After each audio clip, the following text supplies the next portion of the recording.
ñu ngi leen di nuyu di leen jaajëfal yéen ñi suivre chaîne bi di Xalaat TV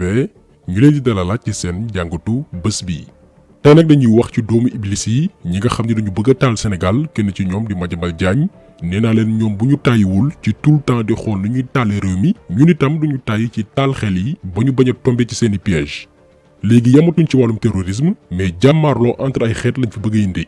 première tentative bi échoué na mooy kaaw Malick Sall. alpulaar yi ci boppam ñoo ko ne demal ñibbi tuuti nga ci xaajale ñu ne nag léegi nañu provoqué waa zone bi nga xamante nii lu ëpp fanweeri at ñoo ngi xeex ngir jàmm mën faa am muy Casamance. ñu yónni Madiambal Diagne bi nga xamante nii kenn dootu ko présenté ñu mel ni moom ba ñu duggee ci wàllum journalisme le métier mi yàqu ndax dañ koy utiliser pour chantage tuumal ay gor remplir seeni poche. léegi yamatu ci mais jàmbi Casamance bi nga xamante ni ay acteurs ñoo ngi ciy dox tànki jàmm di sàkku ci waa MFDC ñu teg ngànnaay yi. comme que ñun ñëpp ay doomi Sénégal lañ ñu àndandoo defal suñu réew Madiambal Diagne ñëw dolli pétrole ci taal wi accusé doomi Casamance yëpp de rebelle ba ci doomi Casamance yi nekk ci nguuru Macky Sall nee na ñoom ñëpp a yem. déjà moom comprendrewul sax ni Casamance léegi du joolaay kese ñoo fa nekk am na ay pël am na ay séeréer am na ay wolof am na ay njaago ak ay yeneen xeet yoo xamante nii ñoom ñoo gën a sax nekk doomi Casamance ku joolaay ak soose yu juddoo Dakar Thiès Saint-Louis wala beneen gox ci Sénégal. Casamance xeet bu ne nga fay fekk. daañu revenir ci texte Madiambal bi parce que moom xamul lu géej gi riir moo tax ñun en tant que lanceur d'alerte ñu ne duñ ci noppi ndax li garaaw ci kàddoom yi mooy dafay jur frustration doomi Casamance bi xamul waa ji mooy kan comprendrewul que ni nit kuy jaay boppam la dafa bokk ci doomi aadama yi ñuy wooyee mercenaire de la plume donc doomi Casamance bi xamul jëmm ji mooy kan mën na ko jël au sérieux jàpp ni yeneen zones yi nekk ci Sénégal yépp bët bii la ñuy xoolee alors que c'est complètement faux. moom xeet bi mu attaqué muy joolaa yi jiiñ leen li nga xam ne mooy ethnicisme ñoo xam ne seen mbokk kese mais joolaa yi ñoom ku xam Sénégal ni muy doxee mais dañuy sëy ak pël yi di sëy ak mankaañ yi di sëy ak séeréer yi wolof yi ak bambara yi suñu réew dafa am lu ñuy woy métissage culturel jaxasoo entre ay xeet ba ku nekk am nga ay mbokk feneen donte xeet bi nga bokk. léegi nguuru Macky Sall ak seeni mercenaires loolu la ñu bëgg a attaqué di provoqué fii di sos fee te ñun duñ leen ci seetaan. ñii fi ñu nar a jëm ak ñun musiba naaru laay la moo tax il faut que ñu waxoon nañ leen ni ñoo ngi liggéey ci naka la France en complice ak ay africain taale yenn dëkk yi pour que ñun ñu bañ a tombé ci piège boobu noonu ñu nekkoon di ci liggéey xëy bés Madiambal Diagne waxam ju ñaaw ji jëmale ko ci waa Casamance juste pour merloo leen ñenn ñi nekkoon ci àll bi di xeex te bàyyi yenn yi daal di jëlaat ngànnaay yi jaamaarloo yi tàmbaliwaat ñii ku nekk war na muslu ci ñoom ndax ay doomi seytaane lañ. te benn ci mission bi seytaane gën a sawar gën koo bëgg mooy xaajale féewale te mbir yooyu la jaamu iblis yi nekk ci biir réew mi di def actuellement te du leen ci bàyyi. vidéo tey bi ñaari partie lay doon parce que objectif bi mooy wan doomi Casamance yi que ni kàddu Madiambal Diagne yi du lu ñuy jël au sérieux baax na nag ñu leeral moo tax ñu def ci vidéo mais moom jëmam bi sax jaru ko mais waxam bi mën na yóbbaale ñu bëree bëri. moom Madiambal dafa créer média am di ci chantage gouvernement di leen defal ay sale boulot ñu koy fay. moo tax vidéo tay bi dañuy def comme li gendarme yi di procédé bu ñu def ay enquête xam nga takk der yi ñoom bu ñuy gëstu ci benn fait dañuy def lu ñuy woowee enquête de personnalité maanaam jëmm gi ñuy tuumaal mooy kan lan mooy parcours am est-ce que mës nañ ko tudd ci ay jëf yu ñaaw même procédé boobu noonu la ñuy def tey ci Madiambal ngeen comprendre jëmm ji mooy kan ak li mu capable pour xaalis ngeen baal ñu ci kàddu yi mais Madiambal même bu ko ay borom ñaari tur proposé woon ñu tëddee ko ñu fay ko ay millions mu daal di koy def jaay boppam tellement que xaalis daf ko jaral lu nekk. dinañ leen won li mu encaissé ci nguuru Macky Sall ba créé ci benn société immobilière tuddee ko SCI Pharaon loo xam ne amu ko woon ci nguuru Maître Wade moo taxoon mu doon attaqué Maître Wade régulièrement Macky Sall daal di ñëw jox ko ay privilèges yu dul jeex mu wëlbatiku di utiliser média am di ci sos di ci féewale lépp dina leer ci vidéo bii dinañ leen présenté mooy kan Madiambal jaar-jaaram ak li ko dugal ci wàllum journalisme. buñ ci noppee nag dooru ñëw ci texte bi mu bind ngeen comprendre que ni du koo xam ne ay waxam war nañ ko jëloo sérieux war nañ ko nag topp ci wàllum yoon ci tuuma yi mu teg ci askanu lëmm am fu mu leen dëkkal ngir jaxase leen ak yeneen parti Sénégal jaxase Casamance. mais malheureusement dara du ko ci fekk parce que nguur la àndal ci programme de déstabilisation bi ñuy tëgg ci la bokk.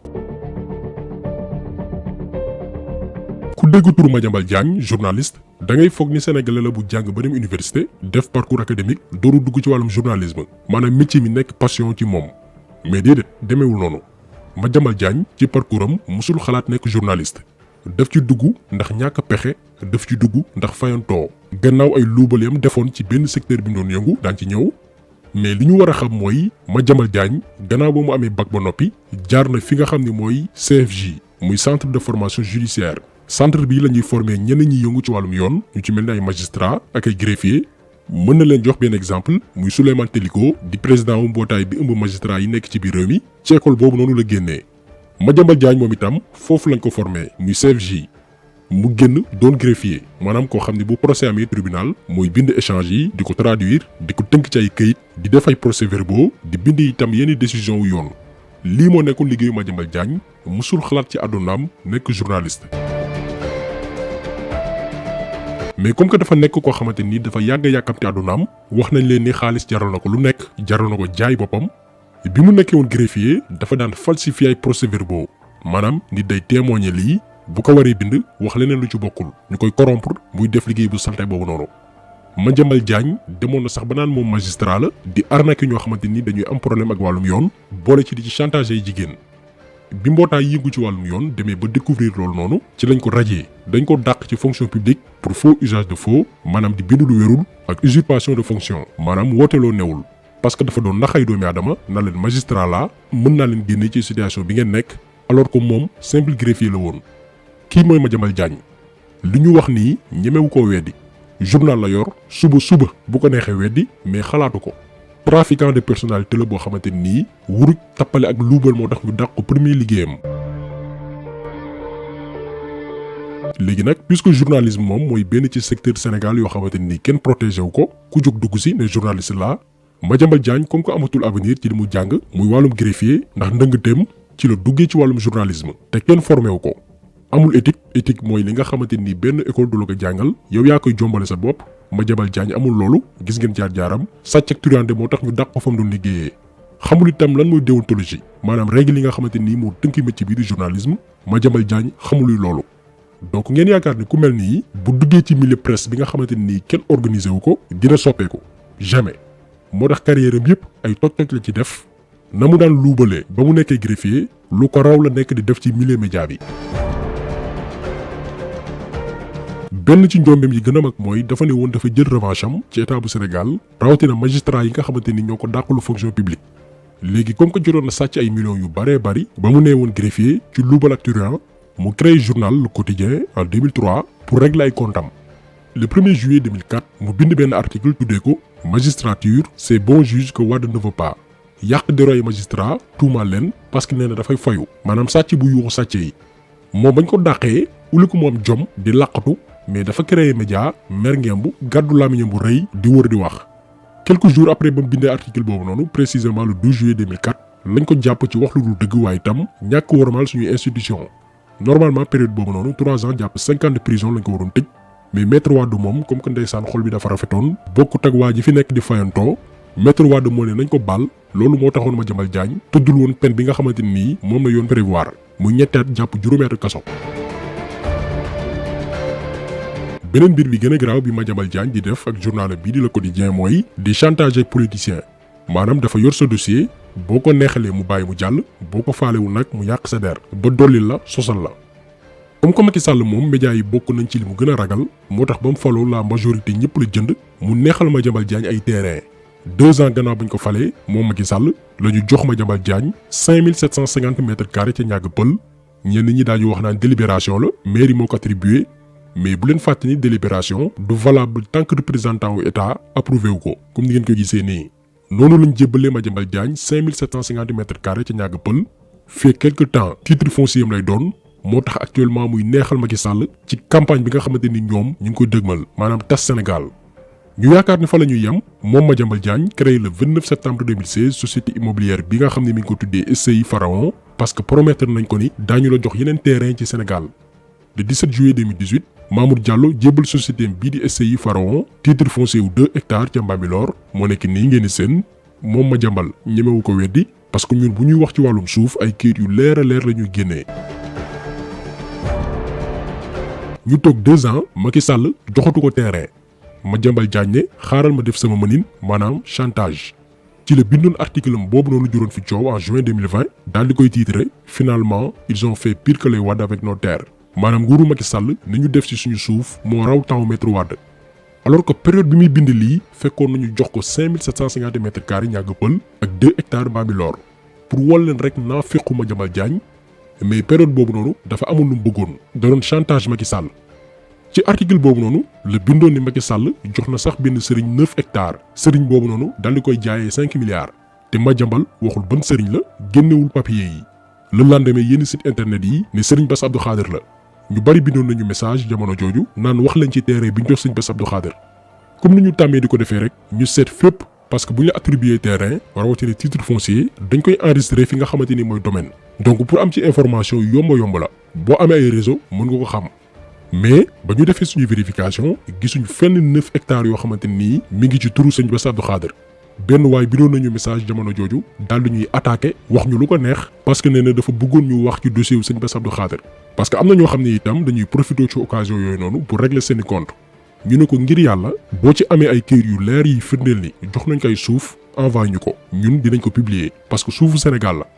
loolu lépp ay sosu Madiambal Diagne la woon parce que moom dafa yàgg am problème ak Touba ak waa Tivaouane rawatina sëñ Moustapha ak sëñ Cheikh mosul wax ci ñoom lu baax donc il fallait que mu tudd turu sëriñ pour noonu tarixa yi tàmbaliwaat di saaga suñu kilifa yi kii mooy Madiambal Diagne du wax dëgg moo tax information bu mu joxe ñun dañ ciy tey mais ndekete période boobu noonu Madiambal Diagne dafa toog lu yàgg déggul Macky Sall donc il fallait que mu yëngu pour nguur gi réagir yéen ngi fàttaliku bésu mardi 9 juin bi ñu ko invité woon Sen TV ci émission bi di Sen Show bés boobu noonu la ko Macky Sall recevoir palais bés boobu la tegaat lépp ci suuf parce que dafa amoon projet immobilier boo xamante nii daf ko bëggoon réaliser ci corniche bi après loolu kenn déggatu ko mu attaqué nguuru Macky Sall malgré li fi xew temps yi yëpp parce que jox nañ ko wàllam ci séddoo bi. am fa projet nag ba xam ni projet bu rëy la sama ambition mooy def le plus bel immeuble de Dakar le plus haut standing de Dakar loolu mooy sama yéene damay def ay appartement di ko jaay. kon yaakaar naa ni léegi leer na xam ngeen kan mooy Madiambal Diagne du wax dëgg dafa créer média pour business ak fayantoo dafay def lu ñuy wooy chantage dafay aussi jaay boppam kooku nag moo bind bërki Démo Ndiaye benn chronique wax lu ko neex ci doomi Casamance yi ci la ñuy ñëw texte bu gudd la mais dañuy jël yenn pàcc yi nga xamante nii lim ci wax dara nekku ci dëgg déjà nee na Ousmane Sonko candidat wu MFDC la ci lan la ko wékk nee na César Atoute Badiane da ko félicité gannaaw élection présidentielle yu 2019 yi déjà lii rek mi ngi créer division comme si que Casamance bokkul ci Sénégal muy discours bu ñu war a moytu ndax dafa am benn mbir bu am mooy politicien bu ci nekk dafa am lu ñuy woy base politique tey bu ñu jëlee exemple Idrissa Seck mais ñaata at la Idrissa Seck di gagné Thiès te musul poser problème kenn musul wax candidat wu Kajoor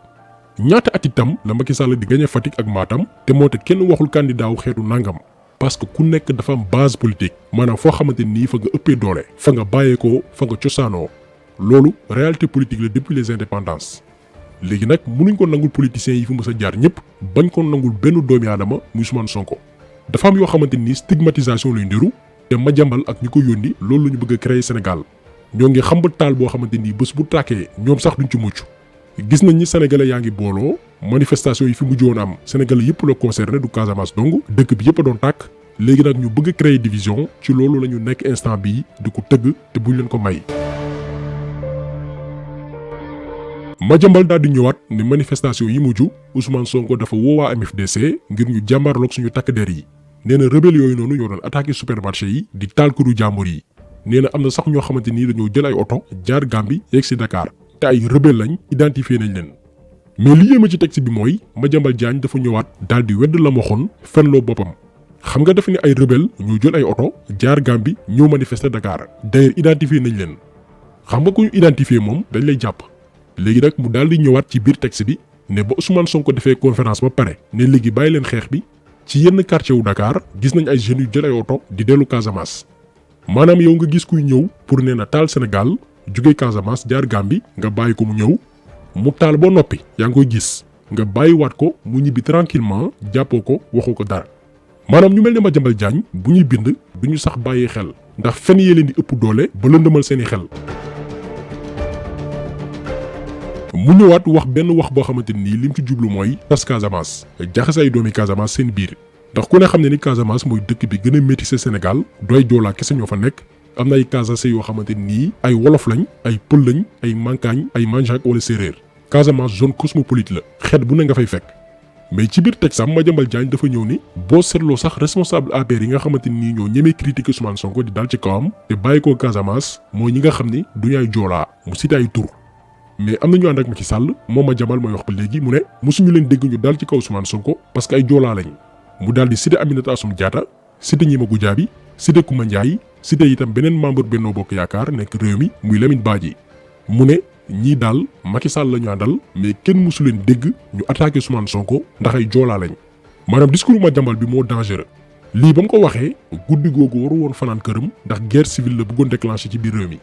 dëkk yi tàkk yépp ci sortie yu mel nii la tàkkee mais heureusement ñun Sénégal yàlla daf ñu may ñu ànd ak dal di jëlale moo tax ci début vidéo bi ñu leen di wax naan nu ñu muslu ci doomi iblis yi nekk suñu réew baaxuñ ci kër baaxuñ ci àll. léegi dafa leer que ni nguuru Macky Sall ak ñi mu àndal ci tànk tas Sénégal la ñu nekk donte nag tuuti nañ ci ndax léegi ñëpp yeewu nañ mais liñ jubloo ci vidéo bi mooy doomi Casamance yi nga xamante ni waxi Madiambal yi daf leen métti ñu xam jëm ji mooy kan maanaam tuuti na pour féewale Sénégal jaxasay doomi Casamance suñu réew ñun ñoo ko moom. nañu xam ne actuellement benn ennemi la ñu am mooy nguuru Macky Sall ak mercenaires yu ci mel ni Madiambal Diagne ñi nga xam ne xaalis jaral na leen lu nekk bu ñu kenn divertir moo xam joolaa wala ngay pël wala lu mënti doon ñii fi ñu nar a jëm ak ñun lenn rek moo ñu ci mën a muccal mooy mbooloo dañuy taxaw ci moo boobu noonu muy mbooloo parce que mbooloo boobu noonu moo mën a tax ñu neenal seen i pexe ñoom waxoon nañ ni même manifestation yi nañ ko bàyyi ba ci kanam waxtu wii du waxtu manifestation waxtu yee sénégalais yi la sensibiliser leen ci campagne bi nga xamante ni nguur gi mi ngi koy mën actuellement ngir tas Sénégal féewale ay xeet indi fi guerre civile wala ay attentat nañu pare gën a booloo ndax tey la ko suñu réew gën a soxla ngir jàmmarroog doomu iblis yi nga xamante nii ci féewloo la ñu bëgg a réaliser seen projet seytaane bii nga xamante nii ñu koy nas kon taxaw seetlu bi tey loolu woon ñu ngi leen di gërëm di leen jaajëfal di leen di daje incha allah beneen yoon ci beneen jàngat jaa ngeen jëf